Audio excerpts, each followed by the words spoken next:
बिस्मिल्लाहिर्रहमानिर्रहीम। Health partner TV देखने वाले तमाम नाजरीन को अस्सलाम वालेकुम। फ्रेंड, उम्मीद करता हूँ आप सब दोस्त खैर व आफ़ियत से होंगे।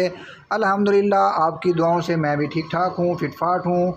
तो फ्रेंड, आज की वीडियो का हमारा जो टॉपिक है मर्दाना ताकत के हवाले से, मर्दाना कमज़ोरी या उसके रिलेटेड जो भी मसाइल हैं उनके हवाले से आज आपके सामने एक छोटे से दाने देखने में एक मामूली से हैं और इनका बहुत ही इसमें बहुत ही किरदार है। तो इसको साबूदाना बोलते हैं।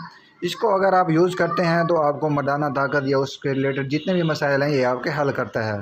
तो इसको इस्तेमाल किस तरह से करना है या इसका तरीक़ाकार क्या है, इसको कितनी क्वांटिटी में लेना है। तो दोस्तों, अगर आप इसका तकरीबन 50 ग्राम इसका वेट लेकर इसको आप दूध में भिगो कर रख दें, उसके बाद इसको दूध में बॉयल करवाएं और इसमें हस्ब ज़रूरत शहद, और इसमें अगर आप शहद के अलावा इसमें आप शक्कर मिलाना चाहते हैं वो भी आप मिला सकते हैं। और इसमें आपने ठंडा कर आपने यूज़ करना है। अगर सर्दी का मौसम है तो फिर इसको आपने नीम गर्म ही लेना है। और लेना किस वक्त है, ये लेना आपने सोते वक्त है। इंशाल्लाह 1 माह इस्तेमाल करें, ये आपको बहुत ही भरपूर फ़ायदा देगा और सारे मसाइल आपके हल करेगा। उम्मीद करता हूँ वीडियो आपको अच्छी लगी होगी। अल्लाह हाफिज़।